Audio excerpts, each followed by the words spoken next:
ba? At sa araw nito, tayo po ay magkakaroon ng panalangin ng spiritual warfare para ma-involve kayo kung ano talaga yung spiritual warfare, no? Maranasan ninyo kung paano talagang manalangin. Firstly, tuturuan ko kayo na ba marunong na, no? At nag-engage na po sa spiritual warfare na tinatawag. Marunong siya makipag-warfare sa spirito. Kasi ito po, habang hinihintay natin ang Panginoon, hindi pa natapos ang gawain ng Diyos. Tapos na ang gawain ng Diyos. But we are securing the place, okay, and making the place where God has already conquered for us to be strong. Kumbaga yung nasakop na ng tinatawag ng ibang bansa. Okay, yung mga sundalo, yung isang lugar sa loob ng isang syudad, ang gagawin po nila ay mag-create po sila ng tinatawag na headquarters. Okay, lalagyan po nila ng tinatawag na garrison yun, bakod, no? Para bigyan ng proteksyon yung lugar na kanilang na-conquer. At yan po, makikita po natin na sila po ay awake, sila po ay nagbabantay, sila po ay merong tinatawag na post o poste na kung saan nila binabantayan, meron silang watchman na binabantayan nila yung isang lugar o isang syudad na kanilang na-possess, na kanilang na-conquer. Kamukha din po sa atin. Okay, meron pong mga bagay na na-conquer ng Panginoon sa atin through His war with the enemy at the cross of Calvary by pouring His blood for the salvation, redemption, sanctification, atonement for every sin. Okay, para sa kasalanan ng lahat ng mga tao at para doon sa tinatawag na victory ng church at victory ng mga anak ng Diyos. Kaya hindi natin pwedeng pabayaan ito kasi kapag naging lax po tayo, makakapasok ang kaaway, okay, para sirain yung mga bagay na tinapos na ng Panginoon sa atin. The devil really could not do anything if we are watching and praying every day. Okay? As a corporate body of Christ Jesus, doon po tayo malakas. Kasi kung personal lang yung panalangin mo, okay din po yun, no? Pero mas maganda, lalo na sa New Testament, talagang ang ginawa ni God, magkaroon po tayo lagi ng tinatawag na corporate prayer. At ito pong ginagawa natin araw-araw, napakabisa po nito. Okay?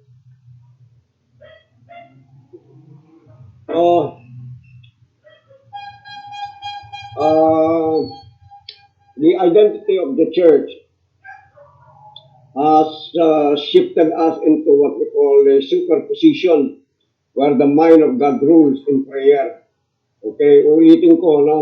Yung identity natin bilang church, okay, you have an identity personally in Christ Jesus, and we have also our corporate identity in Christ Jesus as a church. Okay, identity, yung identity natin sa Panginoon, na yun po yung ino-honor ni God sa atin, sa pananalangin natin. At kalooban ng Diyos na tayo'y merong isang kaisipan. Sabi ng Bible, we have the mind of Christ. Okay? Kaya ang purpose of having the mind of Christ is to incorporate everything over us into our spirit, in our soul, into God's dream and visions for each and every one of us to be connected as one. Okay, na wala pong humihiwalay doon sa pangarap ng Diyos para sa bawat isa sa atin. Amen po ba? At yan po ay pwedeng i-disseminate ng Diyos personally sa inyo. No? Hindi ibig sabihin, incorporate ninyo yung time ninyo, yung mind ninyo, yung prayer life ninyo, yung commitment ninyo sa body of Christ na personally wala kayong benefit. Hindi po. Yung benefit ninyo ay lalong magkakaroon ng tinatawag na increase, lalo magkakaroon ng tinatawag na mas malawak na accessibility concerning doon sa lahat ng bagay na ipinamana ng Diyos sa atin. Okay, we are joint heirs together with the Lord Jesus Christ. Kaya nga po, kung joint heirs ka in Christ Jesus, napakalaki po nun para suluhin natin. Okay, di po ba? Napakalaki po ng tinatawag na pribileyo natin, inheritance natin. Okay, sa kaharian ng Panginoon. We have been given more than enough supply for us to be able to entangle people on the basis of our identity, on the basis of our status together with God in Christ Jesus. Napakayaman po ng body of Christ. Napakayaman po yung mga anak ng Diyos. Tandaan po natin yan. At this is the thing, okay, that the devil is really afraid of. He's scared of this. Okay? He's scared. Siya po'y takot na takot dito sa bagay nito kasi kaya yun ang una niyang ginamit na strategy. No? Yung ang tao mawala doon sa joining na sa Diyos, relationship niya sa Diyos. Kasi alam niya na kapag siya ay nakadikit mismo sa Panginoon, okay, corporately, na-incorporate siya. Incorporate yung tao sa Diyos at maging doon sa create ng tao, walang bagay na imposible sa kanila. Amen. Proven na po yan. Okay, doon sa Genesis chapter 11, na naituro na yung lahat ng mga tao doon, regardless anong kulay sila, sila po'y nagkaisa upang itayo yung tinatawag na Tower of Babel. Okay? And alam po natin ang nangyari doon because they were doing it not according to the will of God or in alignment to the will of God. God went down to scatter them. But in the place where Jesus has come, He purposed to unite humanity back, reconcile back humanity to the Father, and then reconcile humanity in the basis of the new birth. Unless a man be born again, he cannot see the kingdom of God. The new birth is that we were already incorporated as one body with one head. Amen po ba? With one body, okay, as one body with one head. Who is that head? Christ Jesus. Amen. Amen. Kaya nag-work ngayon ng Holy Spirit sa buong katawan ng Panginoon. And where the body of Christ is going, the whole nation will be going. Amen po ba? Kaya po ang tawag nila, revival is to the outside, not inside the church. Inside the church, for me, okay, I respect revivals that are being spoken by leaders, but revival is for the unbelievers. Sila'y mga taong patay, dating patay na pwedeng mabuhay dahil dun sa kasalanan. Okay? So, tayo po unite ngayon ng Panginoon because what is going on right now of the restoration of the church, the life of the church in Christ Jesus, and the outpouring of the Spirit of God according to Joel chapter 2 verse 26-28, kung babasahin natin yun, okay, that in the last days God will pour out His Spirit upon all flesh and His sons and daughters will begin to prophesy. The young men will dream dreams and the old men shall see visions, sabi ng Biblia. Kaya yung pong dreams na yun, siyang kinukultivate ng Diyos. Yung vision na yun ay siyang kinukultivate ng Diyos, rini-release ng Diyos sa bawat isa na nasa atin. At ini-incorporate na po ng Diyos yan sa bawat isa. Okay, why? Because a body that is divided will not stand. Right. Amen? A house that is divided will not stand. That's why unity, pagka tayo may unity, anong nangyari? We will stand even the test of time and even all of what the enemy has in mind to destroy us will not prevail. Kaya sabi ng Bible, I will build my church, sabi ni Jesus and the gates of hell shall not prevail against it. Now, listen to me. It is a church. It is a corporate body. Kaya kapag nag-iisa ka, kaya kang sirain ni Satanas. Tama.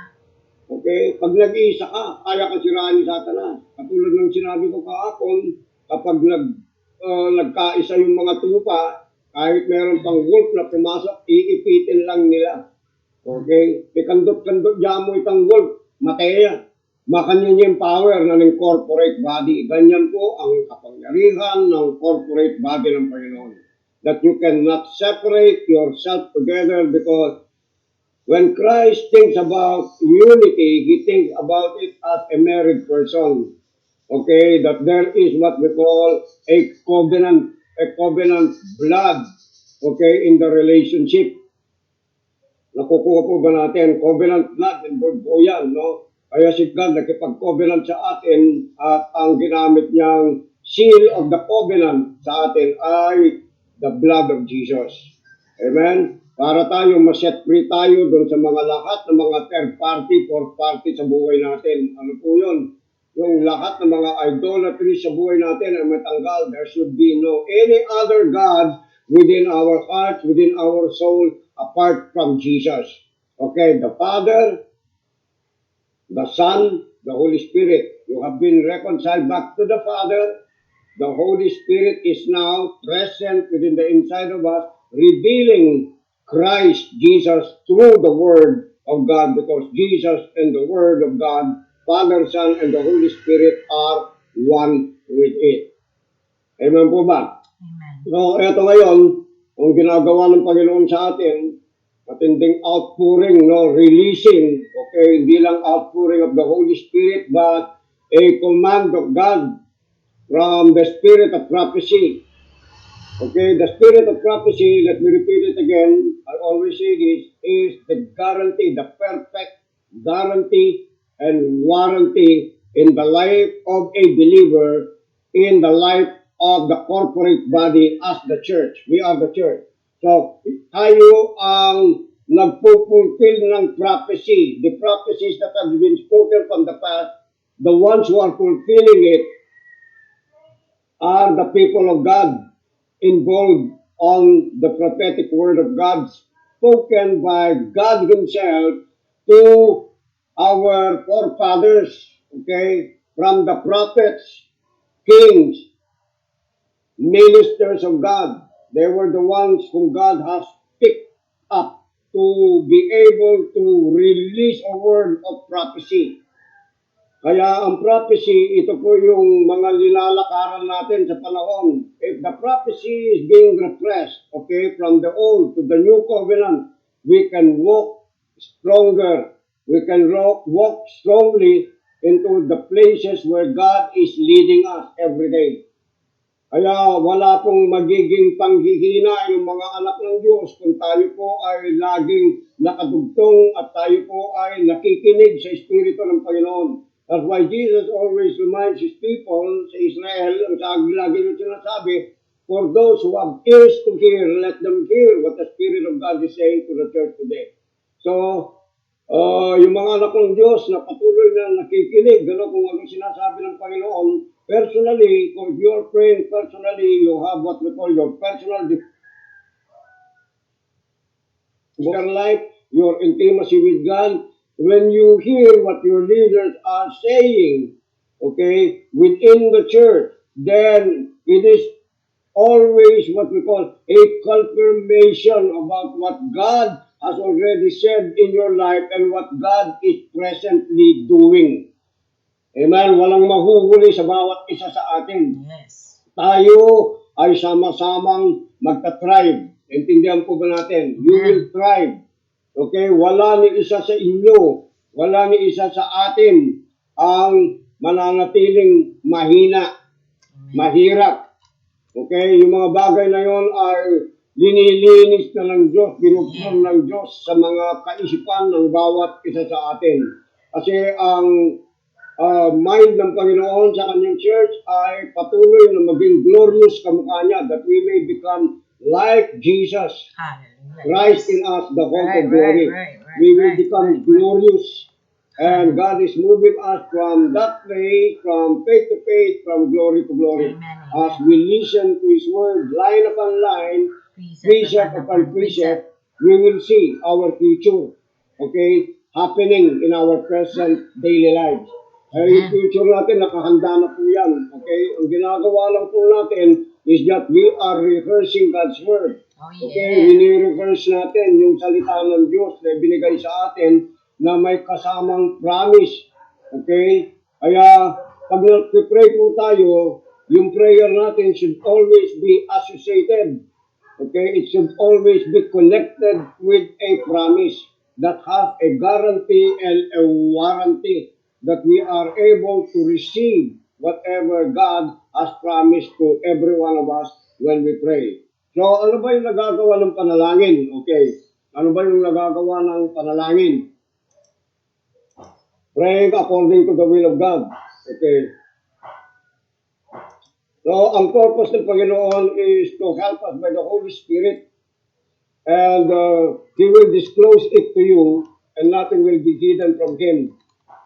Everything that seems to be lacking in you or in us, He will fill it in. Pupurain ng Diyos yan. Ayan. Amen. So, para wala po kayong kailangan na hindi. Kaya sabi ni David, the Lord is my shepherd and I shall not want. Amen. Okay? If the Lord is your shepherd, then therefore, you do not have to want anything. You have everything. Amen. Amen. In the kingdom of God, you have everything. All you need to do is know the promise of God. Right. Alamin mo kung anong pangako ng Panginoon sa'yo. Okay? Amen. Amen. So, ang Diyos, siya yung mayroong tinatawag na pinaka malawak na Google. Okay? Lawak na po. Okay? Siya po yung may hawak. Okay? He is the search engine mechanism of what we call bigger than Google. Okay? Kasi si God, hyper-genius siya. He is a hyper-genius teacher and trainer, provider, Right. wise, master builder. Amen. Yan po yung ginagawa ng Panginoon sa atin. Kasi ito po, the more you hear about what is being said towards you, you will become. You know what I'm saying? The more you hear about what is being said from God's word, promise towards you, you will become. Amen. Okay, magiging ganun ka. Kung tawag sa'yo ng Diyos, you will become a wise person because God is wise. You're always picking up from who God is in relationship to you. Okay, dahil ikaw ay mayroong tinatawag na DNA ng Diyos, kumbaga sa ugat. Okay, ugat mo ang Diyos, katapusan mo ang Diyos. God is the author and the finisher of your faith. Right. God is not a failure, so therefore you're not also a failure. Amen. God is wise, therefore you're also wise. God is intelligent, therefore you are also intelligent. God is powerful, therefore you also are powerful. Amen. God is rich and wealthy, therefore you are also rich and wealthy. That's why you have something to claim. Hindi ka sumusuntok sa akin na, Lord, mamakaawa ka, bless me. No. The reason why you're praying to be blessed is just because you are already blessed with all physical blessing in the heavenly places. You are just, okay, taking your right and privileges. You are owning them. God has given you a sense of ownership to everything He created for a child of God. Yes. You understand what I'm saying? Woo. Amen. Hallelujah. You don't beg for promotion. Right. Okay, you declare your promotion Yes. because promotion doesn't come from the east or from the west, Yes. but it comes from the Lord. Sabi ng Bible, you have a heritage. You must know your heritage. Thank you, Jesus. Kasi marami mga Kristiyano, hindi nila alam yung heritage nila. Hindi alam yung mga pamana ng Diyos sa kanila. Hello, but the Spirit of God is so vast today, accelerated today, that He is already incorporating this thing by the use of technology. Kaya po yun ang purpose ng technology na sabi dun sa Daniel that in the last day, the seal shall be opened. Okay, what is that seal? The seal of understanding and the seal of knowledge has been opened up. It's just, the seal of information has been opened up through technology. Now, where did technology come from? Okay, of course it comes from the technological mind of the omniscient God. Yes. Okay, that's why God is an omniscient God. All scientific Right. mind belongs to God. That's why it's called omniscient. Yes. So we incorporate these things, okay? God told me, science is not your enemy. Kasi nung kami noon, okay, bandang 80s, ministers are separating science. Sinasabi na, Christian Science yan, huwag kayo maniwala. Okay, they are throwing away science, scientific discoveries. Okay, they are throwing everything about the discoveries that man is discovering. But understand this thing, God has placed man in his church, okay, prophets, and he has also placed scientists because God is a scientist in his mind. Amen. Earth is science, world is science, Everything is universe is science. Hello, cosmos is scientific. You understand what I'm saying? Yes. Amen. Hallelujah. Now, we have been given the spirit of reconciliation to reconcile all these things. Okay? That's why when we reconcile these things, what happens when we pray? The prayer of faith, the prayer of God's word affects the condition of our atmosphere. It affects the earth where we live in. It Yes. affects everything in the earth. Amen. Okay? O meron silang sinasabi kasi ang pillbox, okay? To just make you aware, meron daw tinatawag na Big Bang. Okay? Na anytime pwedeng mangyari yung sinasabi nilang earthquake na matindi dahil meron daw fault dito at maging sa Pilipinas, dito sa merong fault ng earthquake na yun. Okay? Kaya ito po ang role natin, no? Brothers and sisters, listen to me carefully. Okay? This is a news that we hear from the earth. But we have a greater news that has already been given to us, that we have authority over created things, over the earth, Oh, yeah. over the birds that fly, over the things that are creeping on the earth, and things that are under the earth, and even things that are in the sea. Yes. Okay? Now, we are going to declare, make a declaration in the place where we are, geographical place, where are we? We are in Angeles City, Pampanga, sakop natin. Okay? Powerhouse, nasa Pampanga tayo.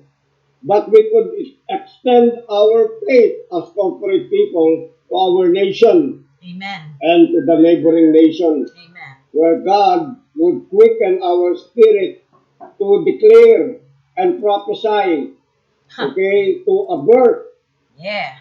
whatever disaster will take place. Amen. Naalala po ninyo yung book of Jonah.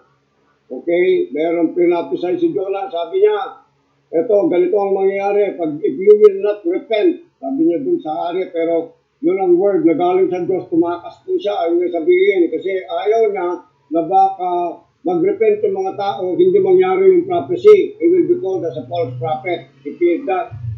Okay, pero hindi siya nakatakas, di po ba?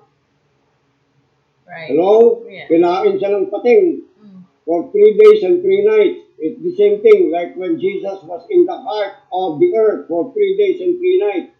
Okay? Ano nangyari? Dahil tumatakas siya, pinabalik siya ng Panginoon, sinuka siya rin ng whale. Hanggang sa pumunta siya mismo at nag-prophesy siya doon sa tinatawag na hari ng Nineveh. Okay, and nag-repent naman po. Okay, yung hari, maging yung mga citizens nung siyudad na yun. And the Bible says, hindi nangyari yung prophecy at that time. Bakit? Kasi may repentance eh. Yung po ang purpose ng repentance. Kapag ang tao nag-repent dahil dun sa warning na binigay ng Panginoon. Pero tandaan po natin ito na prophecies are inexorable. Okay, at the book of Nahum, okay, from the book of Nahum, okay, Job and then Nahum, na-fulfill your prophecy. After some kind of, I think, 100 years bago na-fulfill yung prophecy. Okay, so ito pong gawin natin, ano, kung ano man yung sinasabi ng mga tao nandyan sa mundo, okay, ng pillbox, okay, they are in authority there, okay, dahil sasabihin nila. Pero there is a higher authority. who is the highest authority. Jesus is the highest authority who is the head of the church. Okay? So, sino yung authority ngayon dito? The Nako. body of Christ. Tayo. In my name. Diba? Sabi ni Jesus, they will cast out demons. Okay? In my name. Amen? They will speak with new languages. In my name, they shall lay hands upon the sick and they shall recover. Authority. Okay, let's look at the authority right now that we have.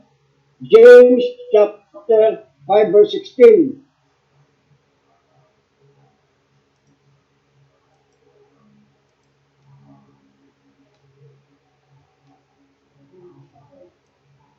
Baka sabihin nyo kasi ito po, no? Traditional teaching has taught us, okay, that humility, listen to me, that humility is that makaawa ka sa Diyos. Hindi. That's not the agreement. That's not the agreement. In order for you to have something, okay, into the courts of heaven, there must be an agreement. Into the courts of justice, kahit dito sa lupa, there must be an agreement made to be sealed. Okay, that each and everyone, either the accused or the accuser, will depend on the agreement of the justice made unto them by the court. You understand what I'm saying? Hindi ka lalabas dun sa agreement. Kaya napaka-importante po yung agreement. Kasi binabasa mo doon yung agreement. Ano ba yung napag-usapan? Ano ba yung agreement? At yan ay nilagyan ng seal. At hindi mo pwedeng baguhin yan maliban nagkaroon ng intervention. Okay? Okay, yung isang mas mataas na korte. Nakukuha po ba natin? Okay, so ngayon po, ito. Okay, James chapter 5.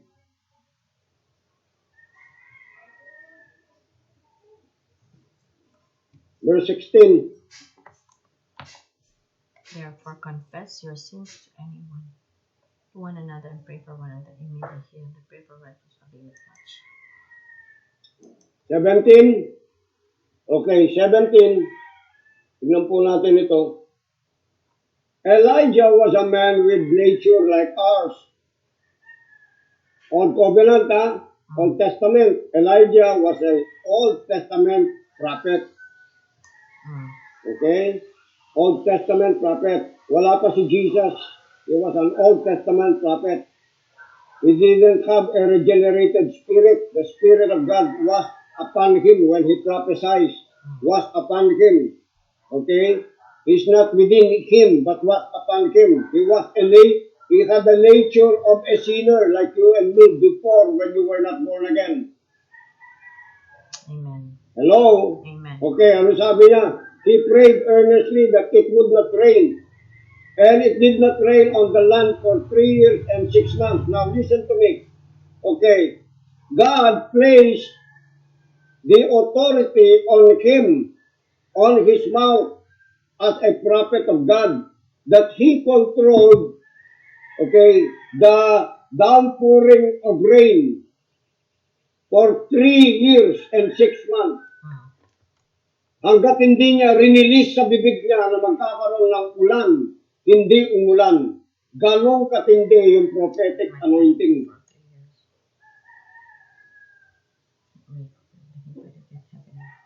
Amen, amen. Hallelujah. Let's pause for a moment and meditate on it and think about it right now.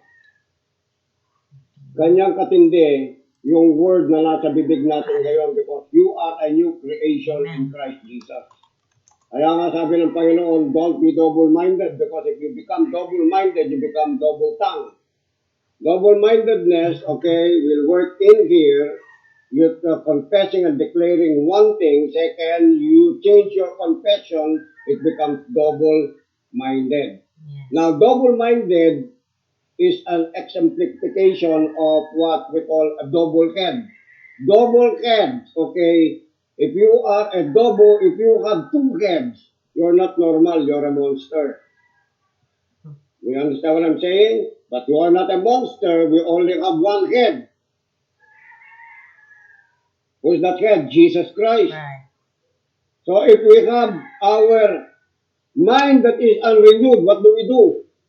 we submit it to the mind of Christ to be renewed in order for us to be single-minded in what we're thinking and what we're saying. Nakukuha po ba ninyo? Amen. Amen. So, eto po, kung ano ang sinasabi ng Panginoon, that's why you have to be very particular, knowledgeable about what God's will is, what God is saying. Klaro dito, yung kailangan wala kang idolatry. Kasi pag meron kang idolatry, ang demonyo, ganito ito, pwede naman yung 5 yung pinaniniwalaan mong Diyos eh. Mas marami, mas sigurado, mali. Mas marami, very confusing. Kailangan isa lang. In the name of Jesus. Are you with me? Jesus is the way to the Father. Jesus is the only mediator between God and man. There is no any other name under heaven wherein a man can be saved, but only Christ Jesus. So nakikita na po natin dito, no, yung mga religious teaching na naituro sa atin, kaya dapat tayo mag-stick sa Word of God. You have the Word of God, if what you're hearing doesn't come into an alignment with God's Word, okay, you eradicate it in your mind, in that program, in that software that you have. You have to change your software with the Word of God, with the program of God's Word, with the knowledge of God's Word. Amen? Amen. Are you with me? So imagine po ninyo, Elijah, okay, kinontrol niya yung nature. Hindi sinabi ng Bible, si Jesus ang nag-control. Sinabi ni God sa kanya. He had it by His Spirit, a word of prophecy. Inater niya, ni-speak niya. Ito po, sabi niya rito, Elijah was a man with a nature like ours. No? Before, nature, what is the nature like ours with Elijah? A sinner, right? You were a sinner before. Right. Are you with me? Now you're no longer a sinner. You are a righteous person, right? Yes, yes, amen. Amen. Amen. Now understand what I'm saying. I'm not coming out from the scriptures. I am aligning your thoughts into the scriptures to know your power, to understand what you have. Kaya marami mga Kristiyano, hindi nila naintindihan yung power nila, yung authority nila. Okay, ano sabi niya rito? And he prayed earnestly. Di ba? Earnestly, heartfelt prayer. That means to say, nanggaling sa puso niya. Yung prayer niya, nanggaling sa spirit niya. He was so connected with God that when he began to prophesy, okay, it happened. That is the purpose why we do like this for intimacy. Word, prayer, praying in the Spirit, united together, doing the will of God. That's how we become powerful. You cannot be powerful by your own. Okay? That is self-deception. Naintindihan po ba natin? Amen. Kaya ito, anong sabi niya? Would not rain, and it did not rain on the land for 3 years and 6 months. Wow, 3 years and 6 months. The Word, amen, placed the clouds in the order of no rain.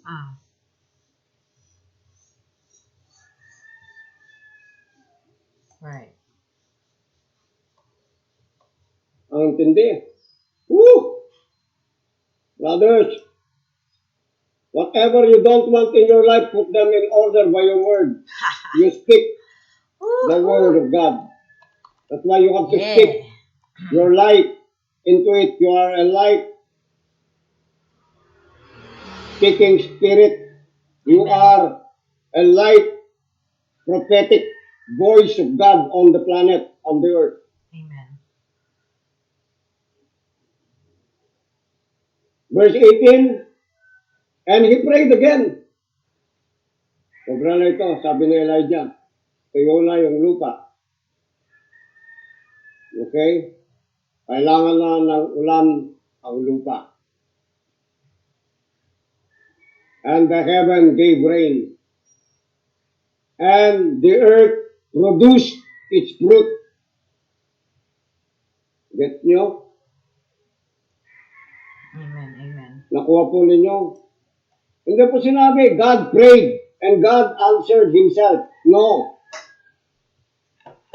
Right. Nakikita po ninyo kung gaano kayo ka-importante, kung bakit si Jesus pumunta dun sa krus para ibuhos niya yung dugo niyo para sa atin, dugo niya para sa atin.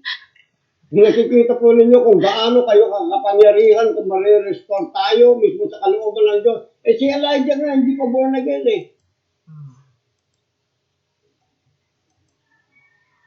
Are you beginning to see this, body of Christ? People of God. Amen.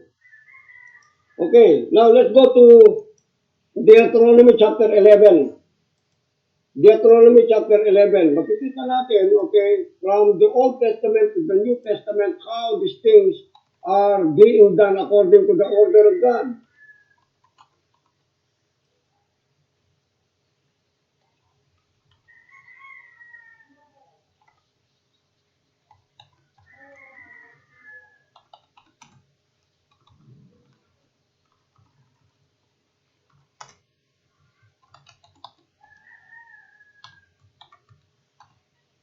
Deuteronomy chapter 11, verse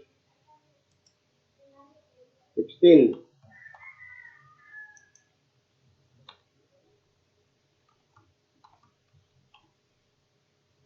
Okay. Ito po, malinaw po ito, no? Kung gusto niyo mag-operate sa authority, dominionate power, okay, sa Old Testament, anong pinaalis ng Diyos? Yung idolatry.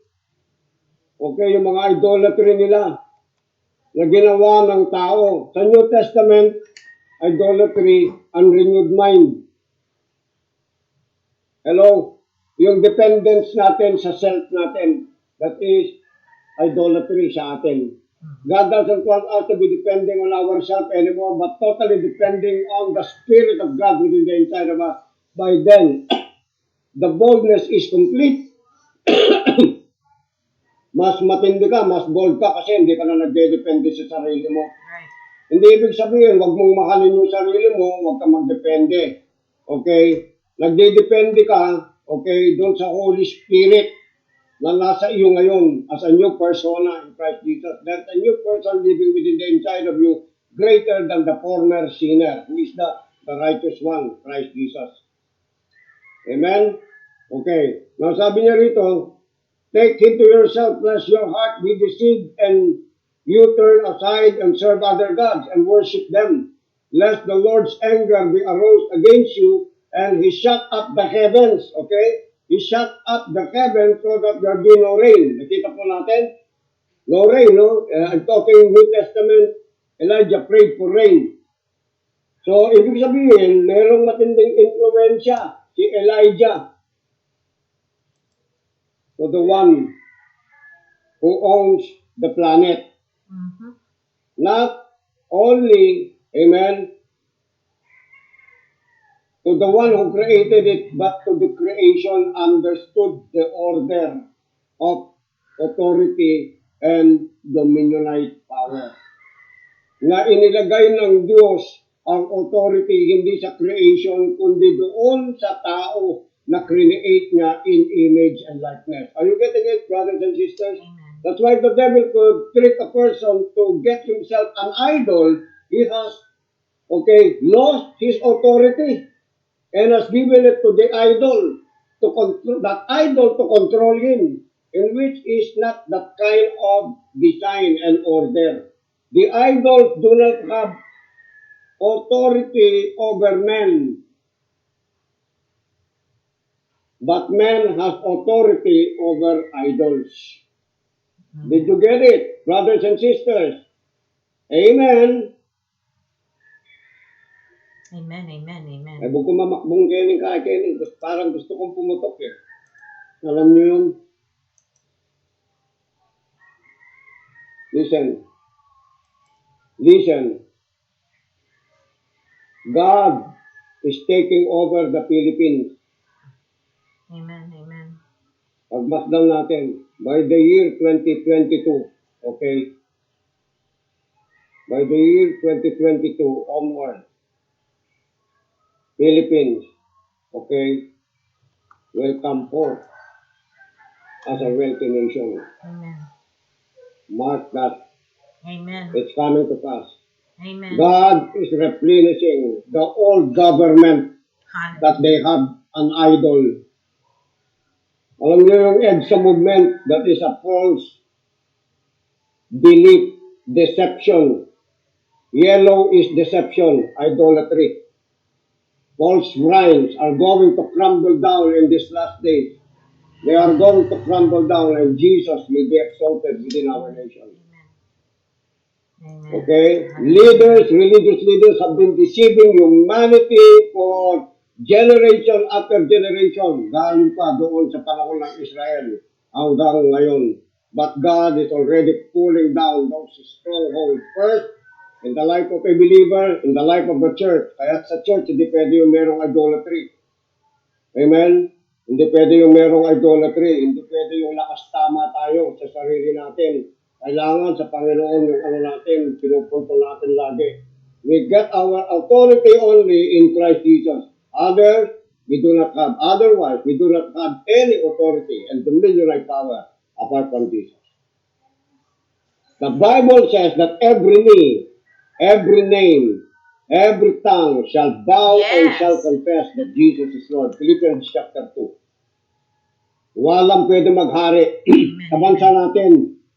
Yan na ang nangyayari. Kung bakit yung lahat ng pillars ng society sa gobyerno natin, okay, pinapasok na ng Diyos, pinapasok na ng mga lingkod ng Panginoon, at pinapadala ng Panginoon yung mga prophetic na mga tao. Yung mga taong hindi natatakot magsalita at sabihin kung ano yung plano ng Diyos para sa Pilipinas, para sa gobyerno, para sa mga negosyante, okay, para sa mga military, okay? God is sending prophets, amen, to be able to speak the agenda of God for our nation because God has a prophetic destiny for the Filipino people. Amen. Amen? Are you with me? Mga Pinoy, okay? Lumabas na kayo sa mga lungga ninyo. This is not the time to hide in the cave like just Elijah. Amen? We will go out and declare and dominate. Ewan po ba, lalabas yung mga lingkod ng Panginoon. Okay? Are you with me? And righteous government is going to rule. Amen. Amen. I said before the coming day of the Lord, okay, we are in the age of dispensation before the dispensation of judgment is going to come. So much grace is been given to the body of Christ. That's why we have to exercise our faith because we have so much grace.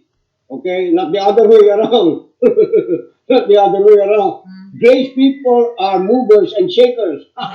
Come on, sabihin mo, grace people, speak it with your mouth. Come on, brothers, come on. Grace people are shakers and movers. Come on, speak it with your mouth. I'm shaker Okay. and mover. Amen. Grace people are movers and shakers. Yes. Amen. Okay? Think about that. We are nation builders. History maker. You are a world transformer. We are history makers Yes. in Christ Jesus. Amen. Amen. Kung tinitignan mo yung sarili mo, okay, parang wala kang value. Ang laki ng value mo, brother. Katumbas ka, okay, ng buong mundo. Kaya sabi ni Jesus, what does a capital man though he gains the whole world and loses his own soul? Right. Right. It's okay. Na-i-own mo yung buong mundo. Kaya nga ito, no? You can own everything. Listen to me, brothers and sisters. Speak, create wealth, do everything. But do not depart from the preaching of the gospel. Tama. Do not depart from doing the will of the Father and the kingdom of God. Yes. Are you with me? Yes. Amen. Amen. Amen. Amen. Yumaman kayo hanggang, okay, hanggang yung kayamanan ng Diyos. And the earth is the Lord's and the fullness thereof. Are you with me? We're using it to evangelize, to take over. Okay. We will have the resources because God is opening up doors for us to be able. The doors are already been opened. It is because we have an open heaven resources. Amen po ba? Okay, kaya sabi niyo rito, okay, ito po yung warning sa mga ano, no? If you are ministering to an unbeliever, they have a hard heart, they are rich, they are poor if they don't have Jesus. They are poor if they are idolaters. That's why within the body of Christ, walang idolatry dapat kasi ito yun, no? Sabi niyo rito, shut up the heavens so that there be no rain. Verse 17, let the Lord's anger be aroused against you. And he shut up the heavens so that there be no rain, and the land yield no produce. And you perish quickly from the good land which the Lord is giving you. Okay? So therefore you shall lay up these words of mine in your heart and in your soul, and bind them as a sign on your hand, that they shall be as frontlets between your eyes. Para nakikita natin. The New Testament, the reason why we have the Word of God, because the Word of God takes away every idolatry. Yung I. Di ba? I need this. I want this. I like this. Give it to me. Okay? You know what God wants? Okay? You know what God wants? Look into the perfect law of liberty. Look into the perfect will of God, which is far more bigger than your eyes. Okay? Na nakatingin lang sa'yo. Amen? Expand it, brothers and sisters.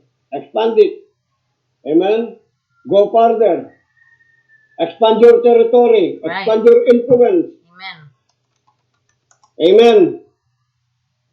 Hallelujah. You shall teach them, pati yung mga bata, tignan po natin, ayun o, speaking of them, when you sit in your house, when you walk by the way, when you lie down, when you rise up, and you shall write them on the doorpost of your house and on your gate. Brothers and sisters, we as elder brothers in Christ Jesus and parents, fathers, mothers in faith, let it be spoken to this younger generation. Amen. Alam po ninyo, ang isang bata na hindi na father, hindi nalingap ng magulang, they don't have any memory about fatherhood. Parang wala lang. Pati magulang, parang wala lang. If they will not be reminded that they have fathers, they don't even know that they have fathers and mothers to take care of, to submit to. The devil meant it to destroy humanity by making humanity an orphan spirit so that he could not remember his father and cling to idols. Bakit nabiktima yung mga Israelita sa idols? Because they were orphans. They do not have what we call father mentality. Prophets bring back that order that in the last days, according to the book of Malachi, that in the last days he will send Elijah, the prophet, to bring back the hearts of the children to their fathers and the fathers to their children. That's why linilingap po natin yung mga fatherless generation. Pinapaunawa natin sa kanila through us representing the Father, having the heart of the Father to them. God loves you. We care for you. God loves you. God knows your heart. God wants you to become this person. Amen. Let us bring that order back to the earth, brothers and sisters. Amen. Are you with me? Quit looking to yourself. Quit looking to your selfish. Amen? Look outside. Focus on the vision of God towards the earth. The Lord God is looking to and fro over the earth, sabi ng Bible, para mapagkatiwalaan niya at naibigay niya itong mandate na ito sa kanila. The question, are you taking this? Amen? The question, are you taking this? You have to confess it with your mouth. You have to declare it. Amen? You want to be big. You're praying to be big. You're praying to be influential. You take, okay, what we call the rod of righteousness. You take the agenda of God in your heart. Let your heart here swell to the things of God. Let your spirit be pregnant of the things of God. Amen? Amen. Okay, at anong sabi niyo rito? Verse 21, and that your days and your days of your children may be multiplied in the land of which the Lord swore to your fathers to give them, like the days of the heavens above the earth. That means to say we will always be the head and not the tail. Amen. As a church, are you with me? Amen. As a church, we will be the head and not the tail. Powerhouse will be the head and not the tail. You will be personally the head and not the tail. Amen. Among your family members, among your relatives, they will hear the voice of God in your mouth coming forth. Who is this talking? Hindi ba si ano yan? Ganyan magsalita ngayon yan, ibang-ibang magsalita. Because you already are possessed by the Spirit of God. The anointing of God is in your life. That's why do not be afraid, do not fear the disfigured faces of people when they begin to look at you as if para kang sino. Yes, stand in the presence of God and start speaking, start being a prophet to them. Speak to them the plan of God. Speak to them about the goodness of God. Amen. Amen. Hallelujah. Amen. Amen. Hallelujah. Verse 22, for if you will carefully, sabi niya rito, keep all these commandments which I command you to do, to love the Lord your God, to walk in all his ways, to hold fast to him, and then the Lord will drive out all these nations from before you. And you will dispossess greater, mightier nations than yourself. Wow. Hallelujah. This is it. Alam po ba ninyo, merong kwento sa amin, dalawa doon sa mga bata. Okay, na youth leader. Okay, kasama ng gobyerno. Nagbangka sila papunta sa Scarborough ng 20 hours. Okay, dahil merong dispute sa Scarborough. China wanted Scarborough. Sabi nila, it belongs to them. Alam niyo, the heart of the Filipino, umakyat doon sa dalawang kabataan, 26 years old and sometimes 32 plus or 32 years old. Dalawa lang sila. Pumunta sila doon, nagbiyahe sila. Okay? 20 hours. Para ano? Para ilagay lang nila yung banderang Pilipinas doon mismo na nakikita ng mga Chinese. Seemingly doon sa mga Chinese, para bang ang isip nila, napakaliit ninyo. Napakaliit natin, katulad ng Israel, but we have the big God.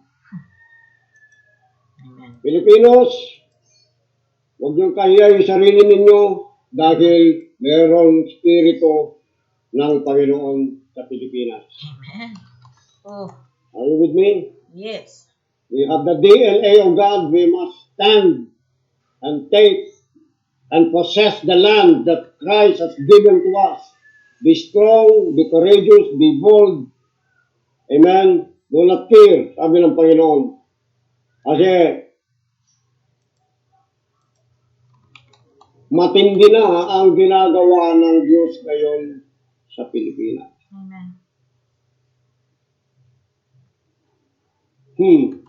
Amen. Kaya ito po yung sinasabi niya. Ako, ino-own ko ito eh. Ano sabi niya? The Lord will drive out all these nations from before you. Diba? And you will dispossess greater and mightier nations than yourself. Amen. I confess, declare Isaiah 60. Arise, shine, for the glory of the Lord is risen Thank you, Lord. upon you. Lord, thank you, Lord. Thank you, Lord. Amen. The glory of the Lord is rising right now from within us. Okay, ang sabi ng Bible, okay, there will be a gross darkness that will be over the earth. Pero yung mga anak ng Diyos, tayo bilang nation ng Diyos, tayo mag-a-arise. Sabi ng Bible, we will eat the forces of the Gentiles. Ang ibig sabihin ng forces, wealth of the Gentiles. The unbelieving nations, we will possess them. We will eat the wealth possess the wealth of the Gentiles. Now listen to me, this is coming to pass. Because these are prophetic words that God has spoken to come to pass in the earth, not in the heavens. In the earth, not in the coming time when you are in heaven. Right now. In the earth. Yes, amen. God is going to make us very powerful nation. Amen? Amen. Okay, bear that in mind and then keep declaring it. You Yes. declare it. You declare it Yes. together with the word of God. Yes. Now, you're not declaring it alone. You are declaring it with the promise of God's word. Right. Whoever goes with the promise of God to Israel, para tayong kakambal ng Israel, ang liit natin, pero we know and we understand at isa sa mga bansa, umako mismo doon sa mga Hudyo, okay, na mga prisoner Tama. by that time Tama. of Manuel Quezon. Right. Tama. Kaya meron tayong bloodline. Mm. Meron tayong link. Mm. Okay? Are you with me? Meron tayong dugong Hebreo Mm. sa dugo natin. Kaya yung mga Pilipino, warriors. Kahit Tama. ngayon, makikita ninyo, Right. no, sa Google, sa YouTube, makikita ninyo ngayon kung sino yung mga Pilipino. Kung gaano katindi yung mga Pilipino. Yes. Pati sa sports, Mm. makikita natin. Pinoy. Right. Okay? Pati sa pag-awit, pati sa Right. art. Sa Right. lahat, makikita natin. Pati sa mga invention, makikita natin yung mga Pilipino. Okay? Pati sa athletics, makikita natin kung sino yung mga Pinoy. Okay? Hallelujah. Amen. The warrior within is coming out. Mm. Brothers and sisters. Right. Every place, 24, every place on which your soul of your foot treads shall be yours. Hallelujah. Woo! Amen. Amen. Name natin, okay.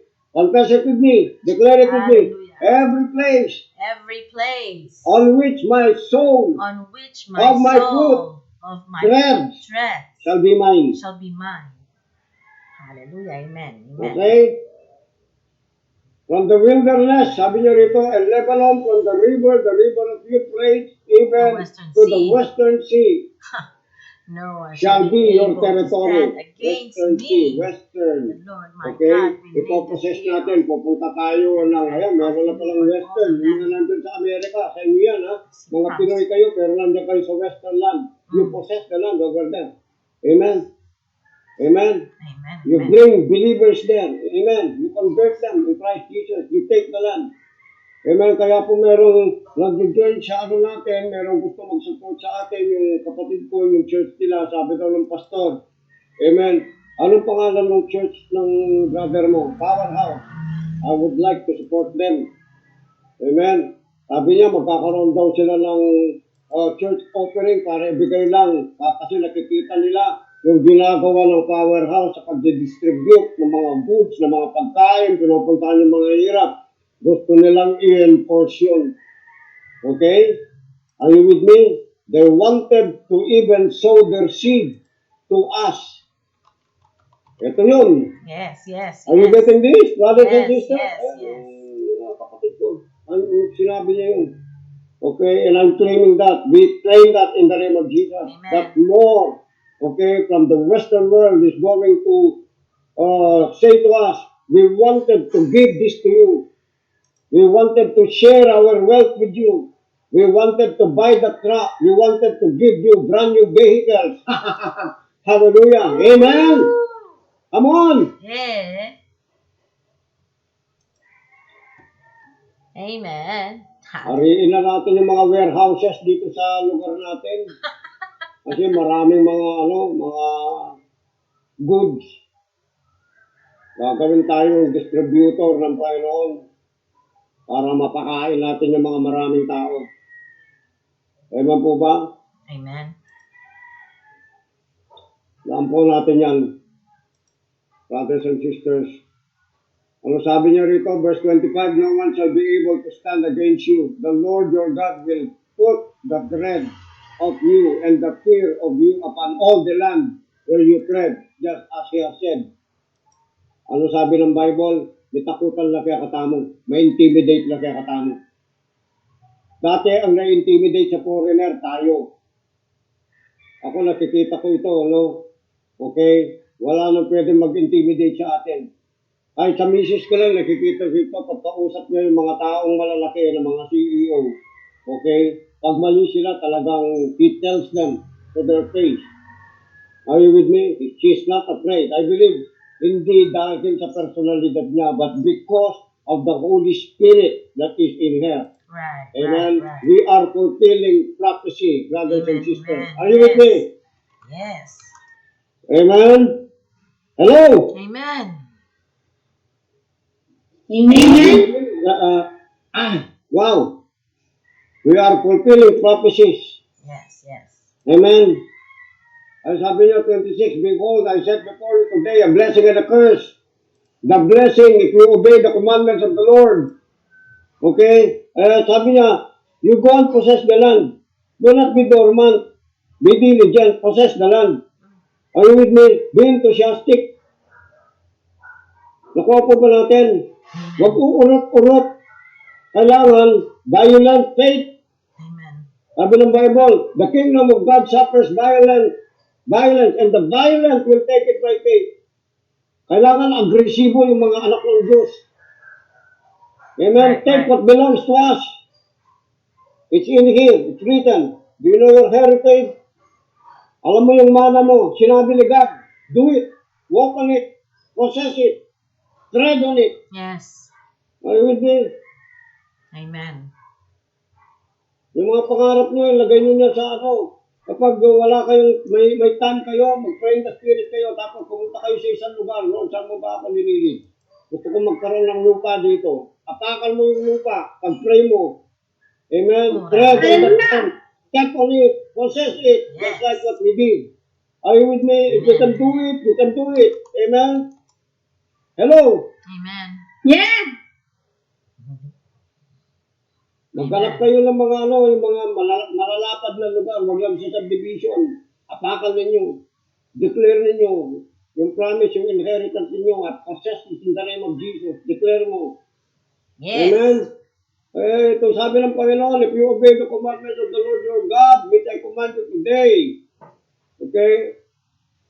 And the curse, if you do not obey the commandments of the Lord. Oh, di ba? Yung curse, didikit lang yan kung hindi ka nag-o-obey. Ay, hindi. Pero delivered ka na from the curse eh. So, delivered ka na, malaya ka na. Walk as a delivered person, as a free person. Hallelujah. Do not walk any after other gods. Verse 28. Verse 29. Now it shall be when the Lord your God has brought you into the land which you go in to possess, that you shall put the blessing, okay, on Mount Gerizim and the curse on Mount Ebal. That means to say, you are a curse redeemer, curse breaker. Yeah. You are a repairer of the breach. Brothers and sisters, kung ano man yung curse doon sa mga land na nandun. Okay? Lalo na pag hindi tayo nakakabenta, may curse doon, no? Maaring there's a blood that is shouting for what we call justice. You redeem it. You declare, I redeem this land by the blood of Jesus as my inheritance in Christ Jesus. Amen. I redeem any curse from this place in Jesus' Yes, name. Lord. So yung mga building ayaw mag-give. Okay, masyadong mahal yung upa. Deklara natin, in the name of Jesus, you were created to yield to me. Amen. Yield to my business in the name of Yes, Jesus. Lord. Hindi ka pwedeng sumingil ng mataas sa akin in Jesus' name. You will be blessed. The owner of this will be blessed. As I declare that this place will yield for the purposes of God, for the kingdom of God, itong building na ito. In Yes, Lord. Jesus' name. Yes, Lord. Amen? Amen. Amen. Okay?